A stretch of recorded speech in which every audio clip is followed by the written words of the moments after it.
Good afternoon.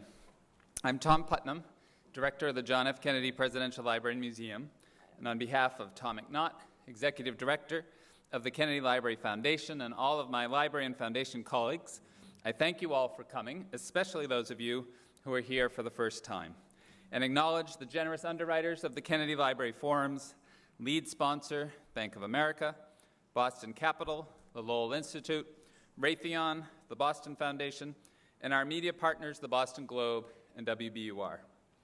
In a recent interview in the Wall Street Journal, Stephen King confessed, "I just write about what scares me. When I was a kid, my mother used to say, think of the worst thing that you can, and if you say it out loud, then it won't come true." And that's probably been the basis of my career. One of our country's most prolific and best-selling authors, Stephen King, has published 50 novels and written some 400 short stories, selling more than 350 million copies worldwide, and in the process likely causing countless others to have conversations with their mothers about how to keep their fears at bay. The winner of the 1994 O. Henry Award, Mr. King was recognized in 2003 by the National Book Foundation for his distinguished contribution to American letters, crafting stylish, mind-bending page-turners that contain profound moral truths, some beautiful, some harrowing, about our inner lives. I'm reminded of the words John F. Kennedy used to describe Robert Frost, whose contribution to our country, JFK suggested, was not to our size, but our spirit, not to our political beliefs, but to our insight, not to our self-esteem, but to our self-comprehension. If sometimes our greatest artists have been the most critical of our society, JFK went on, it is because their sensitivity and their concern for justice, which must motivate any true artist, makes him aware that our nation falls short of its highest potential. Words reminiscent of one critic's description of Stephen King's pungent prose, sharp ear for dialogue, disarmingly laid-back frank style, along with his passionately fierce denunciation of human stupidity and cruelty to others. There is, of course, no political litmus test to appear here at the Kennedy Library, but I was once in Mr. King's presence years ago when living in Down East Maine. We both attended a political benefit for then aspiring Democratic presidential nominee Paul Tsongas at Baldacci's restaurant in Mr. King's home city of Bangor. Maine plays a key role in many of Mr. King's books, including his newest novel, whose main character is a high school English teacher at Lisbon Falls High School, which happens to be Mr. King's alma mater, and a town that prides itself on being the birthplace of the sharply flavored soft drink known as Moxie. In thinking of the role geographic and physical surroundings play in informing an author's work, I was struck by Stephen King's recent review of our moderator, Tom Perrotta's newest novel, The Leftovers. Writing for the Sunday New York Times, Mr. King describes Tom Perrotta as, quote, a novelist who is to the suburban enclaves of America what Sherwood Anderson was to Ohio. The review goes on to praise Mr. Perrotta's beautifully modulated narration for its calm and unshowy clarity. Tom Perrotta is a novelist and screenwriter, best known for his novels Election and Little Children, which were made into critically acclaimed Academy Award-nominated films. We thank both Stephen King and Tom Perrotta for being here with us today. You honor us with your presence. The Kennedy Library is home to Ernest Hemingway's papers, and in securing a deed for those materials, it was Jacqueline Kennedy's great hope that this institution would serve as a center celebrating the best of American arts, culture, and literature. Let me conclude with a few words from Janet Maslin's review of Mr. King's new book, 11/22/63, which is not officially released until tomorrow, but is on sale in our bookstore today. In this new novel, Ms. Maslin writes, Stephen King pulls off a sustained high-wire act of storytelling trickery. Perhaps it's the gravity of the Kennedy assassination that makes this new book so well-grounded. But in any case, the pages of 11/22/63 fly by, filled with immediacy, pathos, and suspense. It takes a great brazenness to go anywhere near this subject matter, but it takes great skill to make this story even remotely credible. Mr. King makes it all look easy, which is surely his book's fanciest trick. In other words, true to his roots, the man's got moxie. Ladies and gentlemen, please join me in welcoming Stephen King and Tom Perrotta to the Kennedy Library.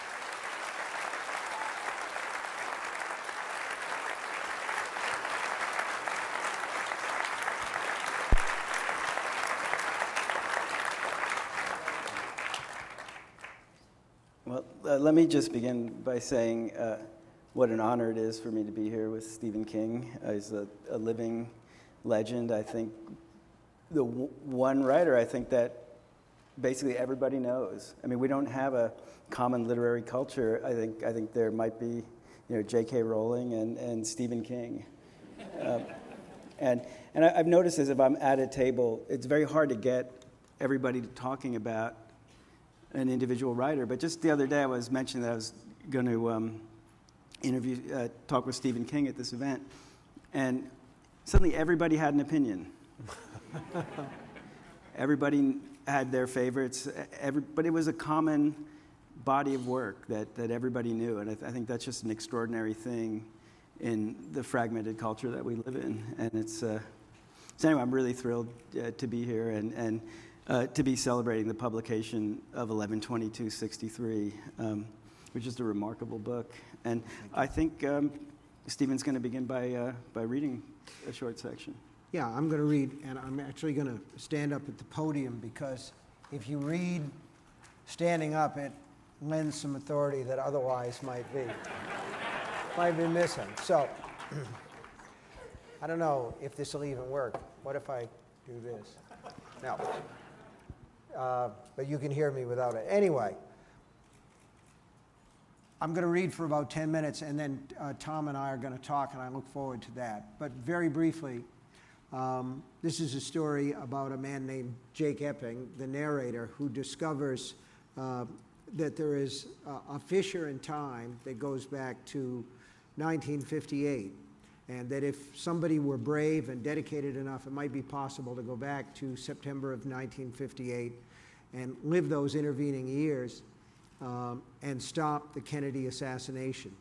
And the person who tells him about this is a man named Al Templeton, who owns a diner, who's discovered this, actually, when he moved his diner to Lisbon Falls, Maine, which was not the birthplace of Moxie. They just survive on it now. Nastiest drink other than NyQuil in the world. Anyway, in this little section, they're discussing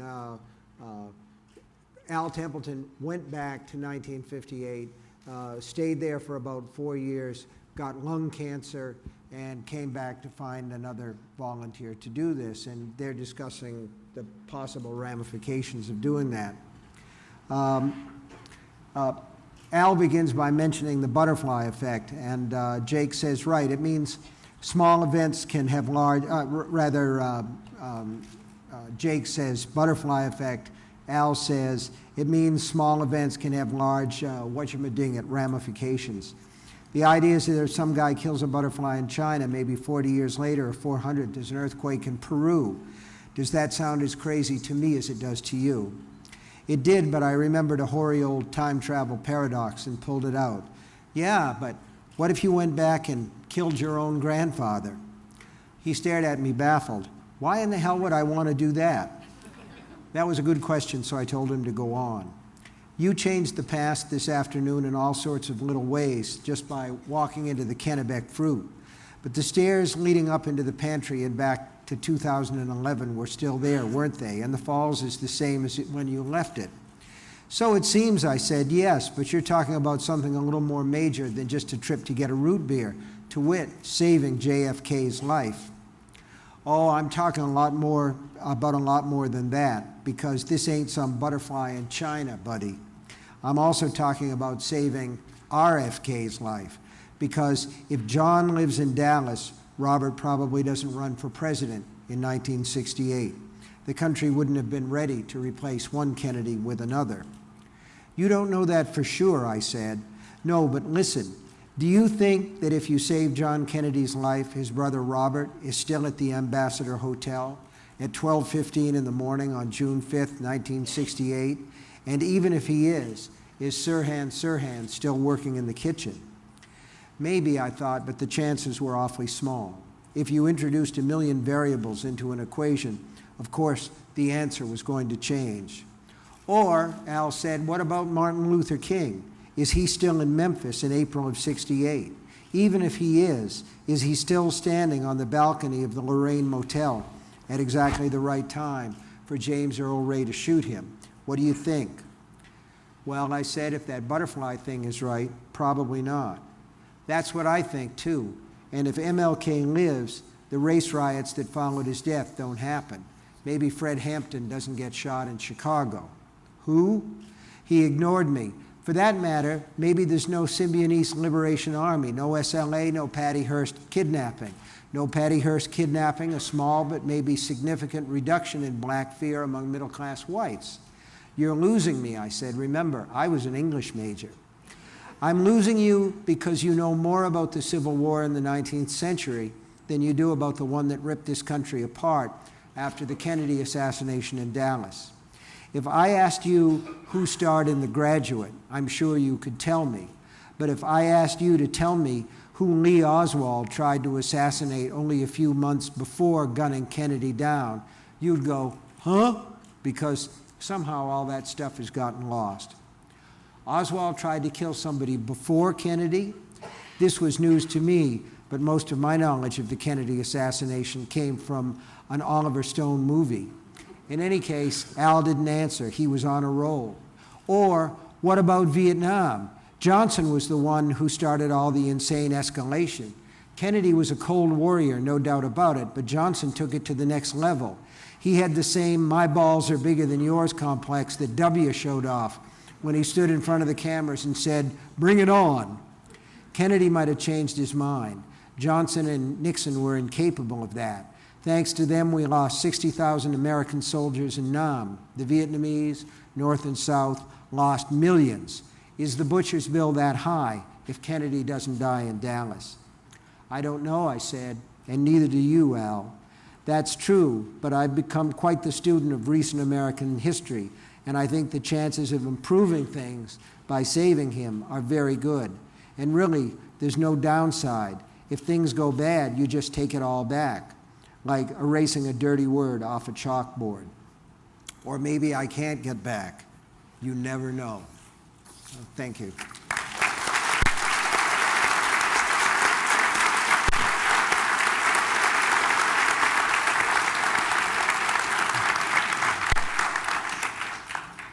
There's a lot more. The book is 850 pages long. Well, let me start by asking you this. This book has, like many of your books, just an incredibly bold premise. You know, a man from our moment in time goes back to 1958, has to live in the past for 5 years to get to the point where he can undo the Kennedy assassination. And I just wondered if there's any point would you as a writer just stop and say, what the hell did I get myself into? I mean, it seems like a kind of a crazy crackpot idea, and a more cautious writer would say, how could I possibly do this? And I wonder, do you have those doubts? Do they fuel your work? Well, this guy's talking about bold premises. His book, which is out now in The Leftovers, is about the rapture, okay? Everybody gets raptured, and this book is about people in suburbia who left. So he's a great one to talk about bold premises. But I'm full of doubt. So I know.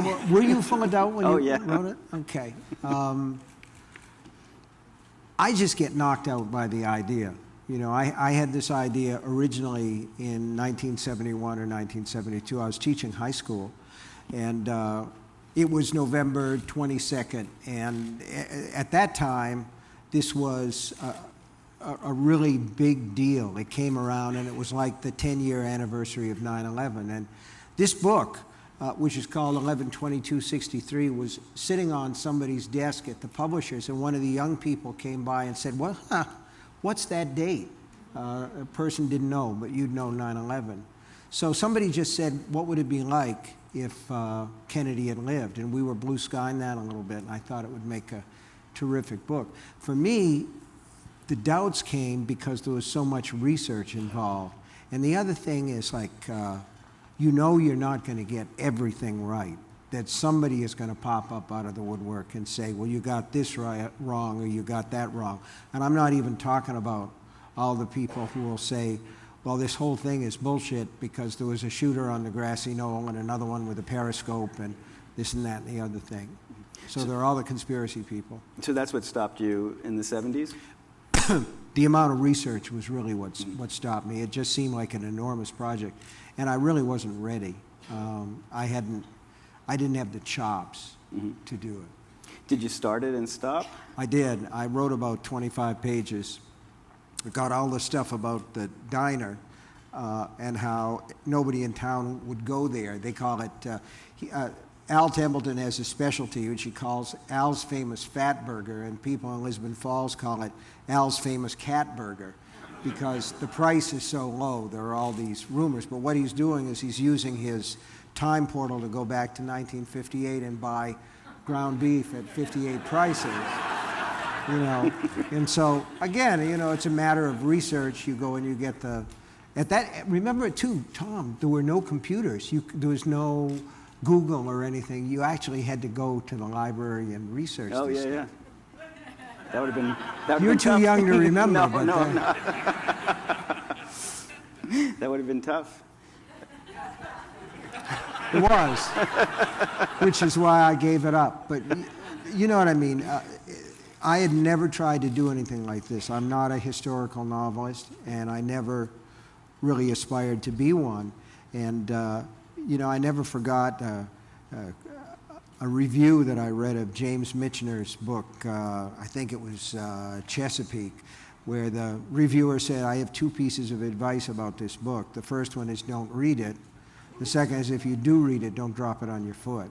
And that's the kind of thing that, and the thing about those Michener books is they're so heavy on the history, and I didn't really want to do that. I didn't want to trot out a lot of knowledge and shove it. I want to tell a story. That's what I do. Yeah. Well, I think, you know, the thing that really struck me in reading the book was that you could go long stretches and not really think about Oswald or JFK. To me, this is the masterstroke.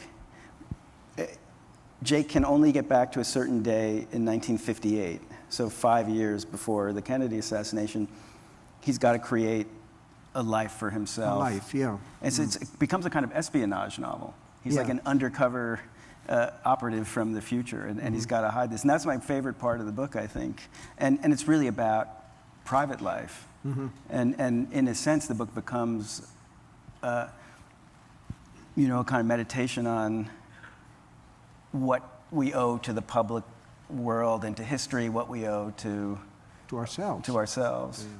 There's a thing in the early, you know, I just had, with the time travel part of it, I didn't want to jam that down anybody's throat either, because it's just a device to try to have a modern guy in a time that to a lot of people now, 1958 seems like ancient history, the way that the 20s felt to me when I was a kid growing up, and I'd read about the Roaring '20s, I'd think, ancient history. And I think a lot of people feel that way now about the 50s and 60s.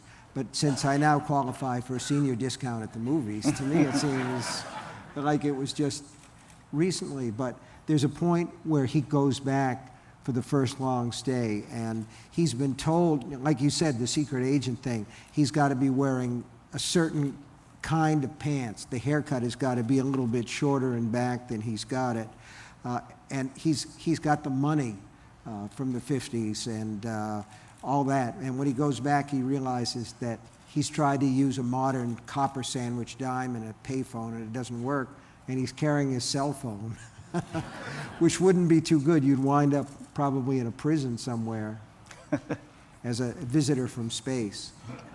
Well, and you know, so much of a historical novelist's job is to weed out anachronisms, to figure out, you know, what would people say in 1958, what would they say in 1963, what would they say, you know, at any given point. And it becomes a really funny thread throughout the book, is, you know, when Jake blurts out some idiom that wasn't invented, and the kind of he gets in trouble with his gets. girlfriend too, because he's thinking about something else, and he starts singing "Honky Tonk Women" by the Rolling Stones.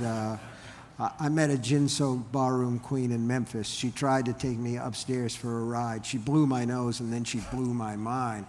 And he's with his girlfriend, and when he gets home, she says, "Where did you hear that?" And he says, "Oh, it's something I heard on K-Life," which is one of the rock stations at the time. She says, "No radio station in America could play a song like that." They'd be banned by the FCC, which was true. Yeah, especially in Texas and. Especially in Texas, that's right.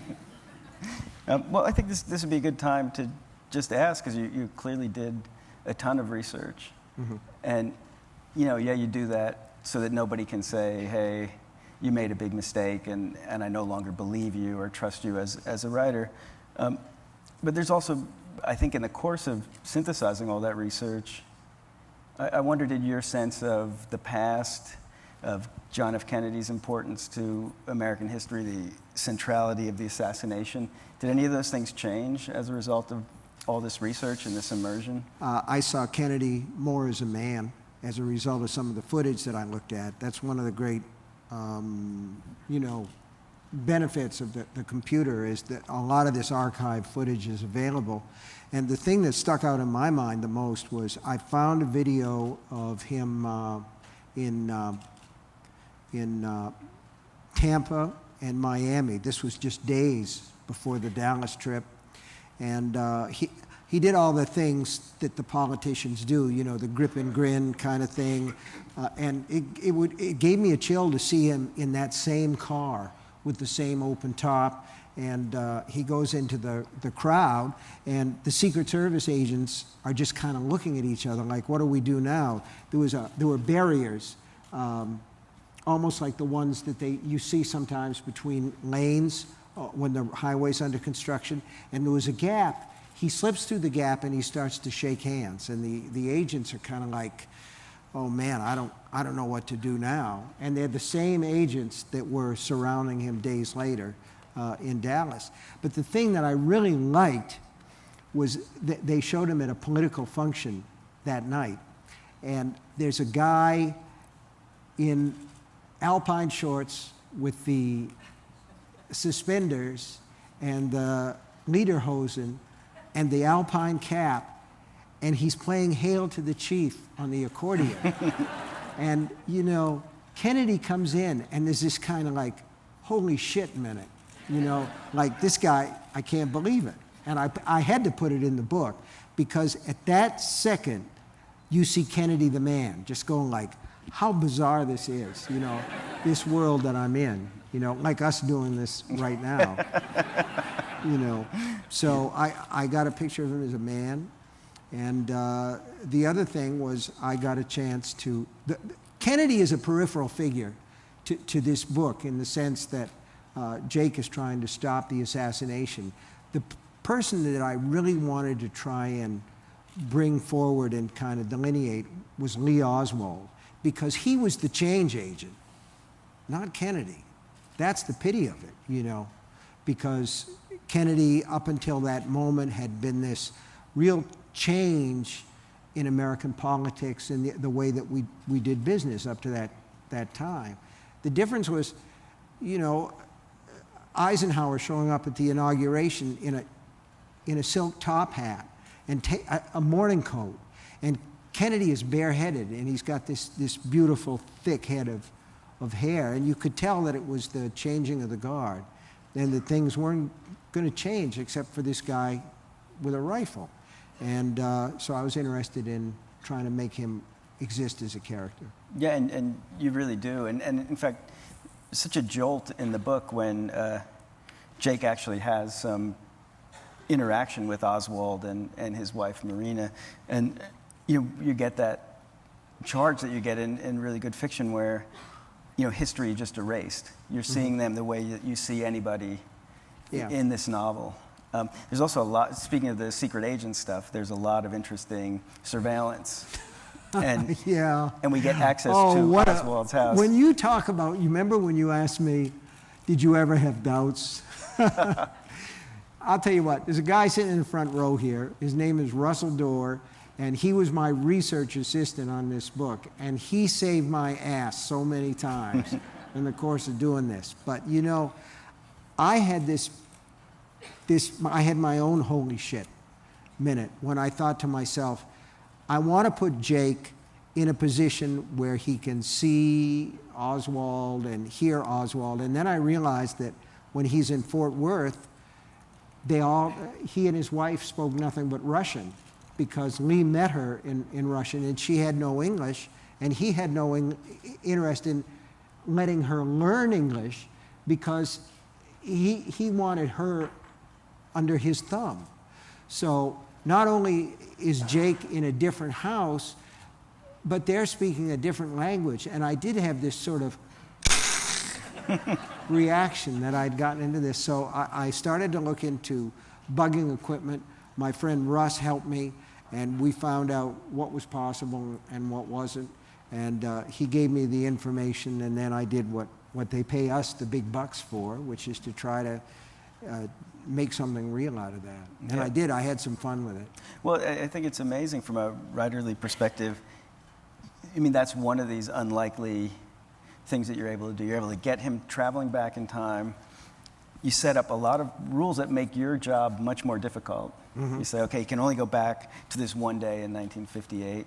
And then there are a whole... 2 minutes before noon on September 9th, 1958. And every trip is the first trip. Yeah, it's crazy. It's Groundhog Day. And then there's also, how are we going to hear what goes on in Oswald's room? And you figure out a way to do this, and you never look back, and I think the reader just follows you anywhere, which is, I think, the sign of a real master at work. So I mean, I understand that you have doubts and you have to conquer them in some way, but for the reader, I think you just find yourself going along for the ride and find... Step one is you get the information by hook or by crook. I had Russ to help me with some, and of course I have access to the computer and stuff. And then you just kind of make stuff up that'll make it work. But one of the things that I found out that interested me, you have to remember that this was the time of transistor radios, where you put the little button in your ear. They were kind of like, for those of you who are the younger set, they were like iPods with only a single pod kind of thing. And you listen to the radio. But one of the things that I found out was that the people who made all the really good stuff back then, all the good spy stuff, were the Japanese. So, and they made the transistor radios, and that was great. And one of the other things that happens in the course of it that my research assistant got me, one of the great advantages of coming from 2011 to 1958 and being there for 5 years is you would know who won every athletic competition that people bet on. So It's a scam. Time travel. yeah, the whole thing's a scam. Now, one thing I'll say, there are advantages in 2011, but 1958 has its advantages in the book. And I mean, one of the things that really suffuses the book is a kind of nostalgia for that golden time. And I know that that's built into the book because the Kennedy assassination becomes a kind of fall, and it's the end of a idyllic time in America. But also, it felt really heartfelt. Food tasted better, the air smells better, people are nicer, the pace of life is slower. And I just wondered if this is something that you share, or if it's just a part of the book. Well, you having said that, I want to read something else here. It's short, but it speaks to what you're talking about. And the idea was to try to balance off. I really didn't want to do nostalgia in this book. I didn't really want to get that soft focus, Vaseline on the lens kind of thing. I wanted to try and balance it off. One of the things that you have to remember is that if you did go back from 2011 to 1958, you would know that the world wasn't going to end in a thermonuclear blast. One of the sections of the book has to do with a woman who almost commits suicide during the Cuban Missile Crisis because she's convinced that the world is going to end. And the advantage that we would have, other than knowing that the Pirates were going to beat the Yankees in 7 in 1960, is, and be able to bet on it and get great friggin' odds, is that the mushroom cloud wasn't going to go up. But I tried to balance these things off. So this is Jake headed for Dallas from Maine. I took US 1 south. I ate a lot, had a lot of roadside restaurants featuring mom's home cooking, places where the blue plate special, including fruit cup to start and pie a la mode for dessert, cost 80 cents. I never saw a single fast food franchise, unless you count Howard Johnson's with its 28 flavors and Simple Simon logo. I saw a troop of Boy Scouts tending a bonfire of fall leaves with their scoutmaster. I saw women wearing overcoats and galoshes taking in laundry on a gray afternoon when rain threatened. I saw long passenger trains with names like the Southern Flyer and Star of Tampa charging toward those American climes where winter is not allowed. I saw old men smoking pipes on benches in town squares. I saw 1 million churches and a cemetery where a congregation at least 100 strong stood in a circle around an open grave singing the old rugged cross. I saw men building barns. I saw people helping people. 2 of them in a pickup truck stopped to help me when my Sunliner's radiator popped its top and I was broken down by the side of the road. That was in Virginia around 4 o'clock in the afternoon, and one of them asked me if I needed a place to sleep. I guess I can imagine that happening in 2011, but it's a stretch. And one more thing. In North Carolina, I stopped to gas up at a humble oil station, then walked around the corner to use the toilet. There were 2 doors and 3 signs. Men was neatly stenciled over one door, ladies over the other. The 3rd sign was an arrow on a stick. It pointed toward the brush-covered slope behind the station. It said, colored. Curious, I walked down the path, being careful to sidle at a couple of points where the oily green shading to maroon leaves of poison ivy were unmistakable. I hoped the dads and moms who might have led their children down to whatever facility waited below were able to identify those troublesome bushes for what they were, because in the late 50s, most children wear short pants. There was no facility. What I found at the end of the path was a narrow stream with a board laid across it on a couple of crumbling concrete posts. A man who had to urinate could just stand on the bank, unzip, and let fly. A woman could hold onto a bush, assuming it wasn't a poison ivy or poison oak, and squat. The board was what you sat on if you had to take a dump, maybe in the pouring rain. If I ever gave you the idea that 1958's all Opie and Andy, remember the path, okay? The one lined with poison ivy and the board over the stream. And that's the other side. Yeah.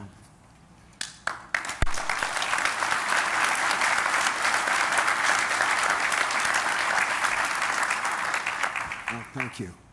Yeah, no, that's a very powerful passage, and I remember it well. And there's also, of course, a big component of the book is a love story.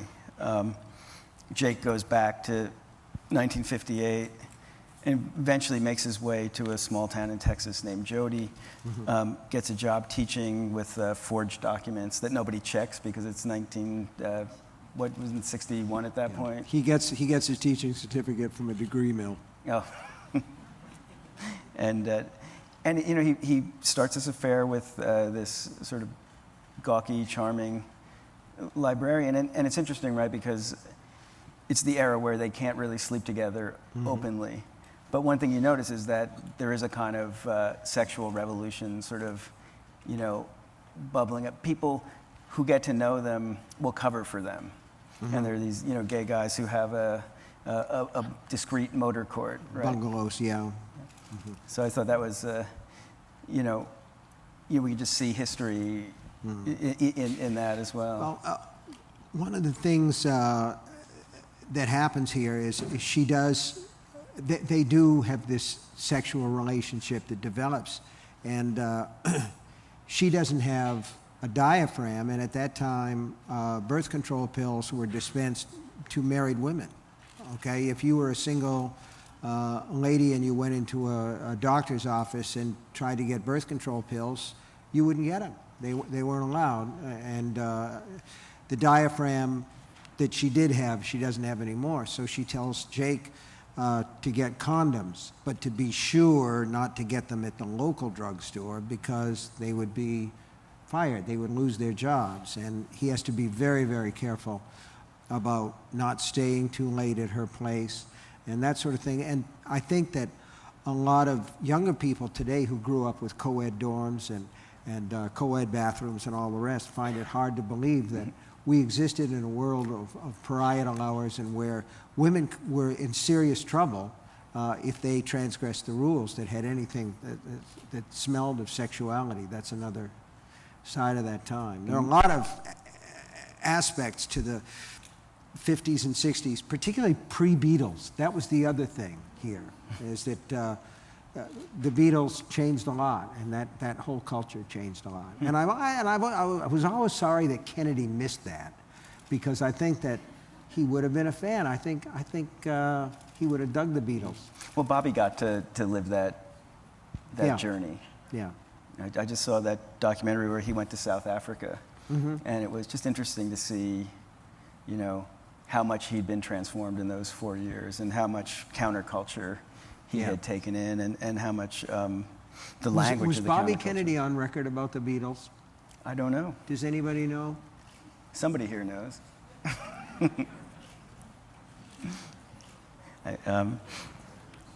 Please tell me Bobby Kennedy wasn't a Rat Pack guy. That would be terrible. But He loved the monkeys, I'm told. yeah. Oh dear. So, as Tom said before, you've written over 50 books. Some of them are masterpieces and cultural touchstones. Everybody has either seen a movie version, read them. They're part of our lives. They're part of the culture.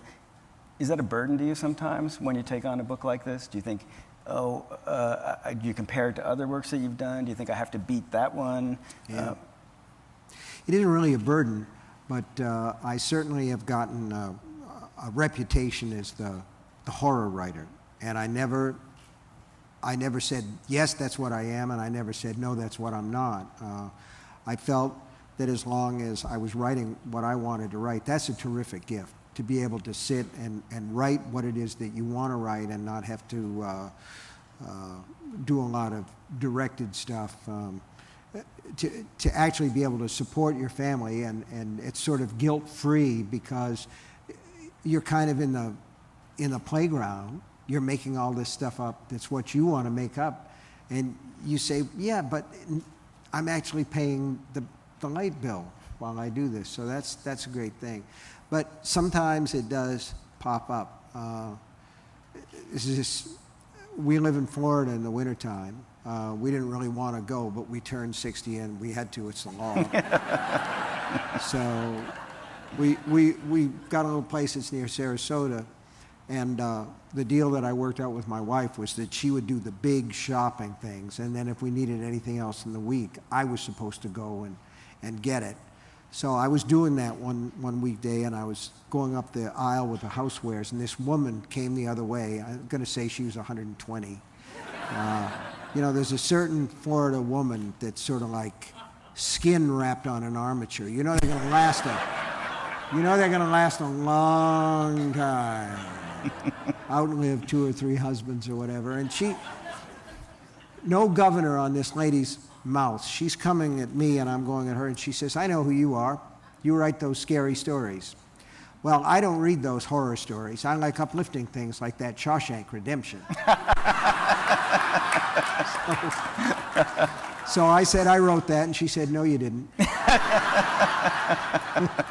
That was it. That was the whole discussion. So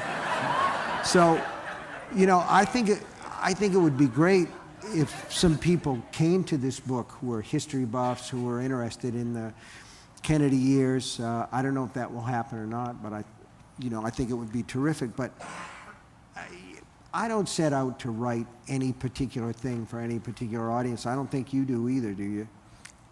No, I don't, and I would love to have your audience. Yeah, but there are plenty of people who love to have your audience, too.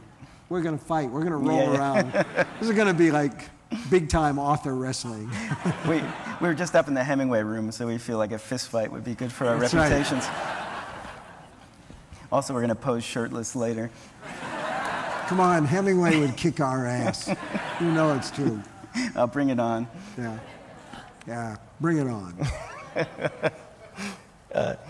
So, you write, on the one hand, I think of you as a kind of a working class guy and a working class writer, and you write really well about small town, working class life. But then you do something else that I think I often associate with a very different kind of writer, which is you write about writing. Mm-hmm. You are, a meta writer on some level. You have many characters who are writers, and I usually think of that as being I'm always wary when they're writer characters, but your writer characters feel like working writers to me, and not so much like rarefied literary intellectuals.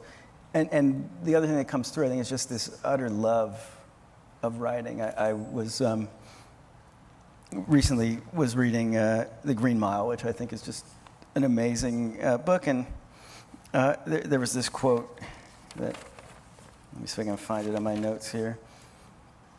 The narrator says,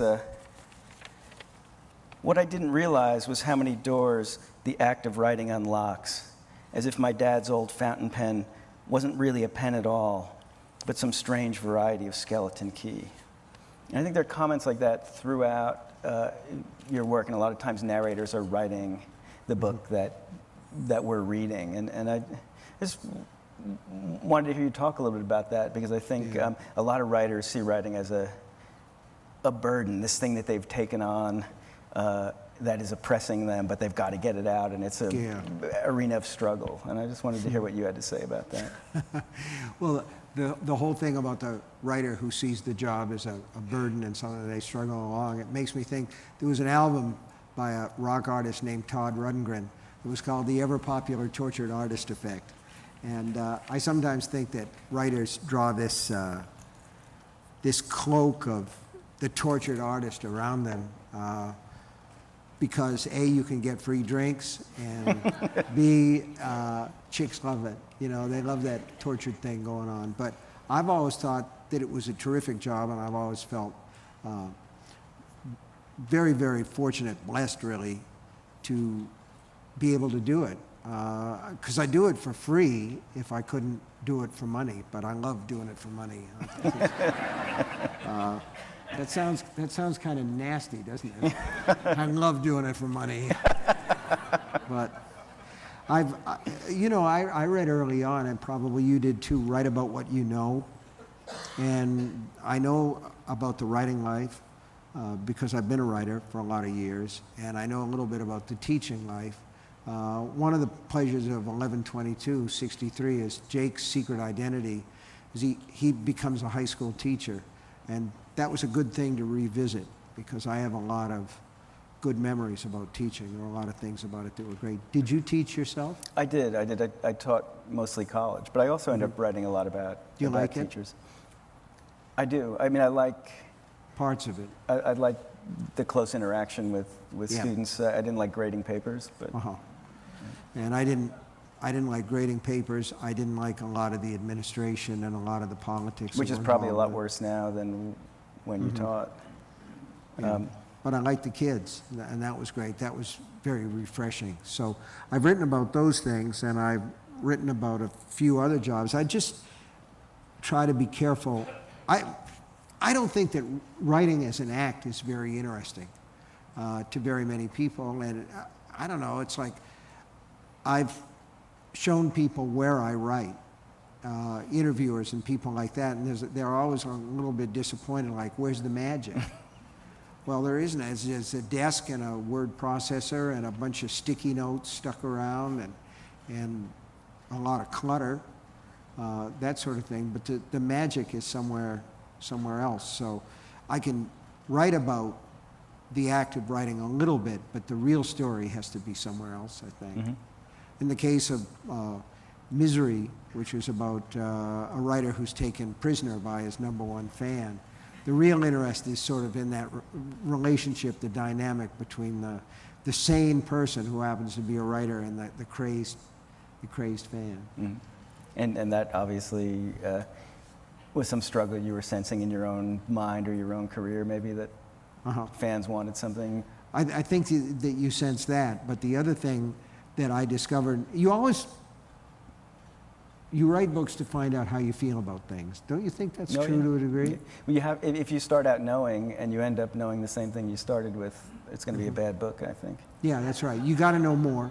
a little bit more than when you started. You got to have a different view of it. And one of the things is, like, if you spend all that time to write a book, you ought to be able to come out with something more important than a paycheck, because you have to live a life too. So in the case of Misery, what Paul Sheldon finds out is that that Annie Wilkes, in a way, is sort of expressing to him that what he's really good at is writing these bodice ripper romances, and he better stick to what he's good at. It's kind of sad, but there it is. Well, we got some questions from the audience, but first let me just then ask you, if it's not too hard to sum up, because it's such a big novel that tackled such big issues, what did 11/22/63 reveal to you that you didn't know at the beginning?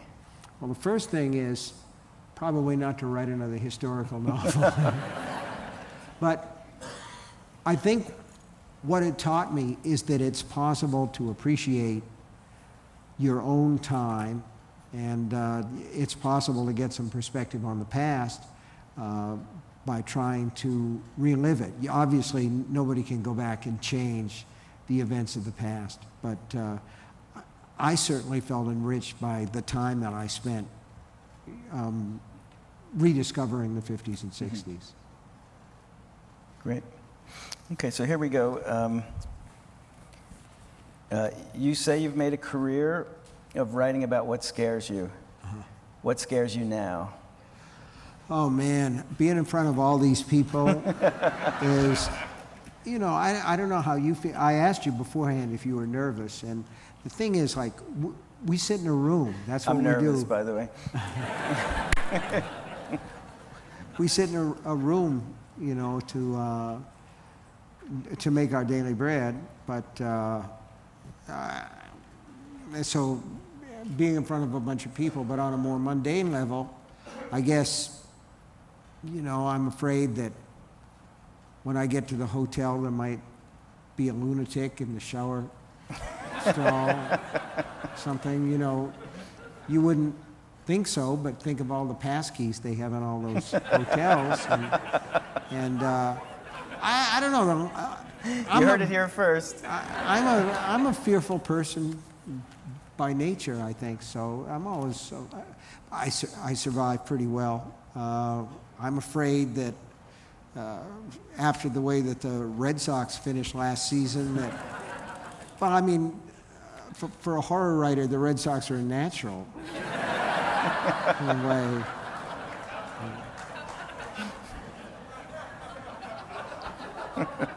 I'm basically evading the question because the subject of what frightens me is just like everything. Well, you made it work. That's good. Here's a good one. Have you thought about the possibility of building a Stephen King library in the future in Bangor, Maine, or elsewhere? Oh, I don't think that I'd want any kind of a place that was filled with my stuff. That would be, that's a little bit, that'd make me feel sort of conceited or puffed up, kind of like the Goodyear blimp. My wife and I have a foundation, and we try to support as many libraries as we can, because I feel like they're very important resources in communities, and they meant a lot to she and I when we were younger, because we didn't really have any money, either one of us, and we loved books, and that's where you go to get the books. So, but a library of just my stuff, I think that'd be a pretty boring library. We could put in some of your stuff as well. Well, I'd be happy to be there. But, you know, we were just up in the Hemingway room upstairs, and I must say that there's something kind of thrilling about seeing, you know, handwritten pages from Hemingway, or, you know, correspondence that he had with Fitzgerald. I mean, you're, in a sense, you know, you're part of American, you know, you will be part of American literary history. So, you know, I know that's not, you know, that's obviously, somebody will do it if you don't. It's crazy to think of that. You know, one of the things that I noticed in the Hemingway room was that the editor had suggested at the end of do you remember which novel it was? Farewell to Arms, maybe? Yeah, yeah. And the editor had said, it's magnificent, it's terrific. And by the way, I have at least one editor here today, and I can tell you for every writer that when you get a letter from an editor that starts out by saying, thank you for this wonderful, terrific book, it just totally blew me away, that the rest of the letter is going to be all the shit that you're supposed to fix. You know? So at the end of this particular manuscript, this letter, the editor had said things to change. Hemingway has written, you can see this upstairs for yourself. He's written, kiss my ass. And he's put it in a circle. But there's a story about that. You know, we were talking about misery. And my wife and I and the kids were in England for a week. And on the ride over, I fell asleep and I kind of had this dream about this woman who took a writer prisoner and skinned him and bound a final book in his skin. And I thought, there's a real story here, which I called the Annie Wilkes edition. And that was the beginning of misery. And when we got to the hotel, which was Brown's Hotel in London, I couldn't sleep because of the time change. My wife was knocked out, the kids were asleep. And I went downstairs and I asked if there was a place where I could write. And the guy said, oh, yes, sir, we would be very pleased to have you. And he took me up on the landing between the ground floor and what the Brits call the first floor. It was this beautiful desk there. And he said to me, this was Rudyard Kipling's desk. And I said, I could never write at this. And he's like, British. He's like, oh, I insist. You must write at Rudyard Kipling's desk. And I'm like, okay. So I sat down and I started to write Misery at Rudyard Kipling's desk. And they brought me, you know, buckets and oodles and buckets of tea, and I'm writing and drinking tea. And then toward the end, when I'd gotten about everything I could get and I felt like I could sleep, the hotel manager came up again and said, did I tell you Kipling died at this desk?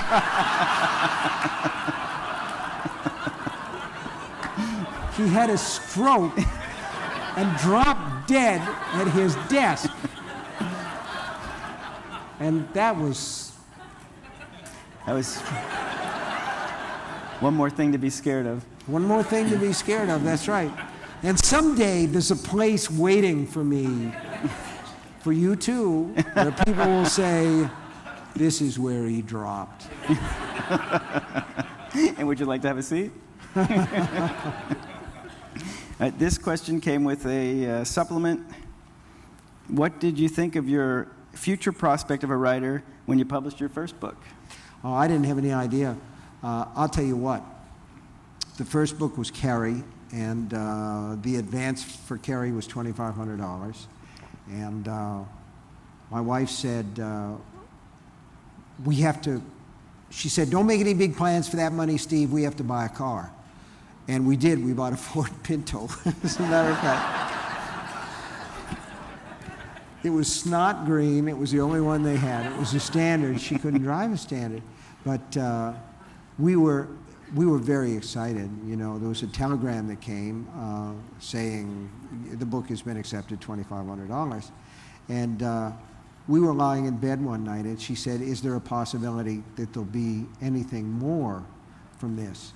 And I said, well, if they sell the paperback, Doubleday has a 50-50 split, and whatever they sold it for, we would get half of that money. And she said, how much do you think that might be? And I said, well, they might sell it for as much as $60,000, and if that happened, we'd get $30,000, and I could, you know, a little running room, write another book, and maybe not have to go back and teach school right away. It would be like getting a sabbatical year, you know, at school. And so we were living in a really terrible apartment in Bangor, Maine, and it was a first floor apartment. They had the Friday night fights in the apartment above us, and we had our Pinto, and that was really about all that we had. And the phone rang one day. Tabby was up visiting her parents. It was a Sunday, and it was my editor from Doubleday, and he said, we sold the paperback rights. And I said, really, how much did you get? And he said, $250,000. And we were living in a $90 a month apartment at that time, and we had a baby, and we had another baby on the way. And no, I take that back, because Joe had been born then. We had 2 kids, no money, and a brand new Pinto that my wife couldn't drive because it was the standard. He said $250,000, and the strength went out of my legs. There was a wall phone in the kitchen, and I sat down on the floor. And I said, "Did you say $25,000? And he said, "No, $250,000. And we talked about that for a while, and he hung up, and my wife was gone, and I couldn't call her because she had left her parents' house. I wanted to tell her in person anyway, and I walked around and stuff, and I thought to myself, I have to buy her a present. I've got to buy her a present, but it was Sunday, and the only place open was the Rexall drug. So I bought her a hairdryer.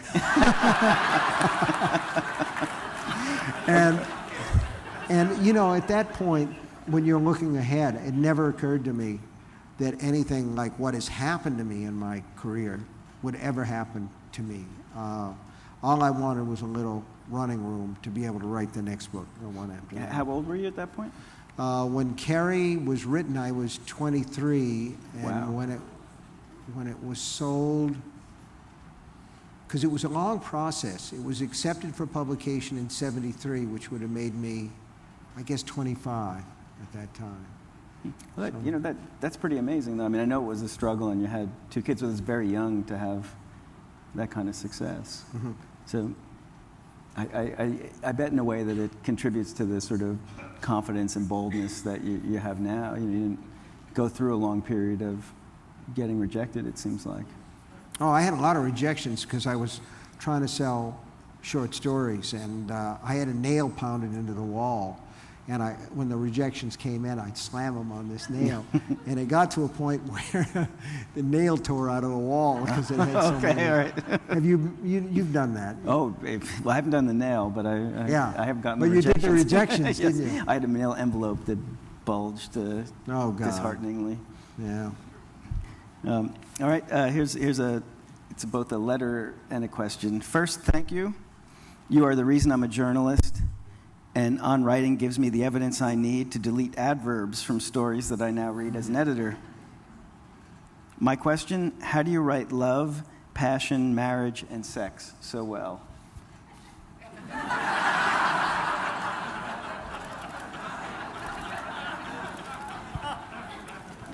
Well, I'm a romantic. I am a romantic, and one of the things, if you read the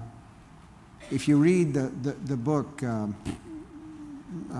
11/22/63, it's a sentimental book. It is. It's a sentimental book, and I don't really have a problem with that as long as you don't drown in it and get all sloppy about it. And the other thing, with whether it's horror or whether it's something that has to do with love, sex, affection, murder, violence, any of those things, the trick is to try and tell the truth. I idolize Frank Norris, the guy who wrote McTeague and The Octopus. Mm-hmm. He said that some people had criticized him for writing stories about ordinary people and sort of sordid situations. And he said, what cared I? I never truckled. I told them the truth.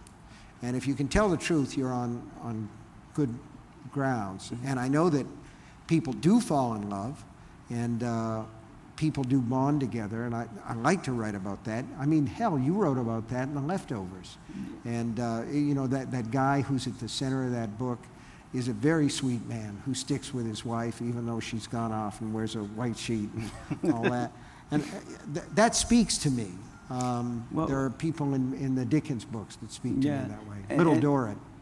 And I will say, I mean, in your work, in On Writing, you talk about your wife in really just deeply devoted terms, you know, and you trust her as a reader, and you know, she's a constant reference point for you. I think there, you know, I can't think of as many writers who talk about being in a happy marriage mm-hmm. quite as much as you do, and I think it has become something that is part of your worldview.